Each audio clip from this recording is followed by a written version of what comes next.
रुको, बस एक पल के लिए अपनी सांसें थाम लो। अगर 10 अप्रैल की इस सुबह से पहले ये दिव्य संदेश तुम्हारी आंखों के सामने आया है तो इसे साधारण मत समझना। यह महज कोई वीडियो नहीं, साक्षात बाबा श्याम का तुम्हारे परिवार पर बरसी बहुत बड़ी कृपा का प्रमाण है। करोड़ों लोग आज भी भटक रहे हैं, लेकिन बाबा ने तुम्हें चुना है ये सच सुनने के लिए। ये संदेश हर किसी के लिए नहीं है, ये उस भक्त के लिए है जो इस अप्रैल के महीने में एक अनजानी बेचैनी से गुजर रहा है, जिसके मन में ढेरों सवाल हैं और आंखों में चुपचाप बहने वाले आंसू। बाबा श्याम आज तुमसे सीधे संवाद कर रहे हैं। मेरे बच्चे, मैं देख रहा हूं कि तू पिछले कुछ दिनों से अपनी हिम्मत हारने लगा है। तुझे लगता है कि तेरी प्रार्थनाएं मेरे चरणों तक नहीं पहुंच रही, पर आज 10 अप्रैल की इस चौखट पर खड़ा होकर मैं तुझे ये कहने आया हूं, अब तू अकेला नहीं लड़ेगा, तेरी लड़ाई अब मेरी है। बाबा कहते हैं यह 10 अप्रैल तेरे जीवन में सिर्फ एक तारीख नहीं बल्कि तेरे दुखों के अंत की शुरुआत है। जो लोग तुझे कमतर आंक रहे थे अब वही तेरी सफलता की मिसाल देंगे। मैं तेरे घर के बंद रास्तों को खोलने आ रहा हूं। वो उलझन जिसने तेरी रातों की नींद छीन ली थी, अब मैं उसे सुलझाने का जिम्मा लेता हूं।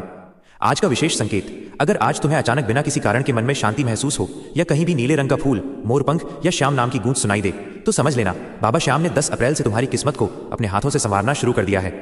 आज की पावन अरदास, अपनी आंखें बंद करो और रूह से पुकारो। हारे के सहारे 10 अप्रैल के इस पावन दिन पर मेरा हाथ थाम लो, मुझे अब सिर्फ तुम्हारा ही आसरा है। बस इतनी सी पुकार आज तुम्हारे जीवन में बड़े चमत्कार कर देगी। तो यह संकेत है कि बाबा श्याम ने तुम्हारी अर्जी स्वीकार कर ली है। पूरे विश्वास के साथ कमेंट में लिखो जय श्री श्याम, और इस संदेश को किसी एक ऐसे अपने तक जरूर पहुंचाओ जो आज हारा हुआ महसूस कर रहा है। हो सकता है बाबा की आज की पहली कृपा तुम्हारे माध्यम से किसी और के घर पहुंच जाए। 10 अप्रैल 2026, वो दिन जब सांवरा खुद चलकर तुम्हारे द्वार आया है। जय श्री श्याम।